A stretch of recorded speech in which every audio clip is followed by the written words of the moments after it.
Updating our top story, officials in Haiti say the death toll from Hurricane Matthew has risen to 264. The system devastated the Caribbean island, leaving more than 350,000 in dire need of humanitarian aid. Kim Ives is editor at Haïti Liberté. It's the largest Haitian weekly, and he's joining us now from New York to discuss this aftermath. Kim, I just want to get your thoughts.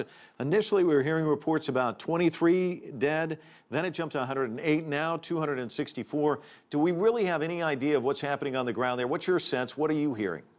No, we don't. The situation is hampered by the fact that cell towers are down, communication is difficult. The numbers, I think, we'll see. We don't have any names to go with the number. During the earthquake, the numbers may have been exaggerated, but I think for sure this has been a devastating blow to Haiti, and I think the numbers will climb still.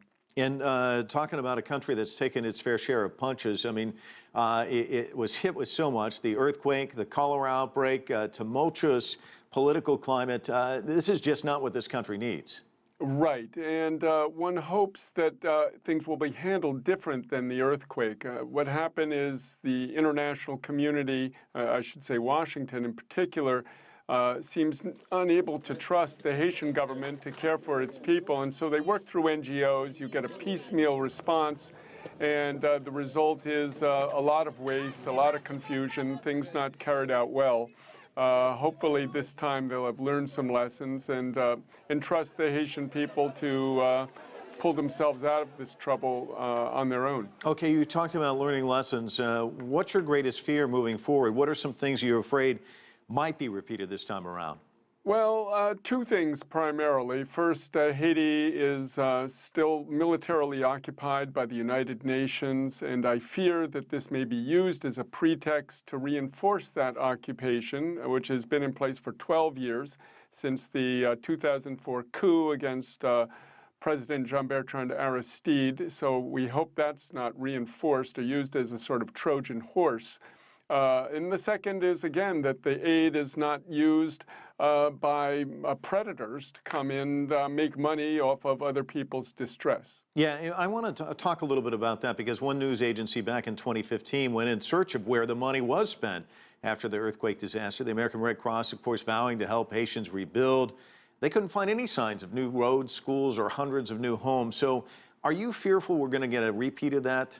Yes, we are fearful. We're fearful that a lot of the money could end up going to inside the Beltway companies, where the consultants and people who are sent in with hardship pay get more of the money than the people that need it.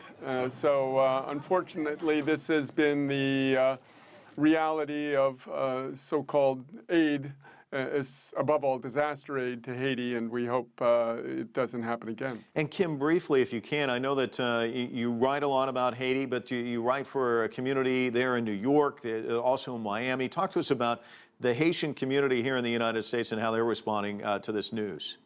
Yes, well, Haïti Liberté has its offices in Port-au-Prince and New York, and that shows there's a lot of communication between the two. People are anxious to get through to loved ones in Haiti. They haven't been able to get through, particularly in the cities of Okai and Jérémie, which were hardest hit. The hurricane went up basically between those two cities. And so essentially there's a lot of anxiety, and every little bit of news that comes out gets quickly sent to the local stations and to Haïti Liberté, and we put it out.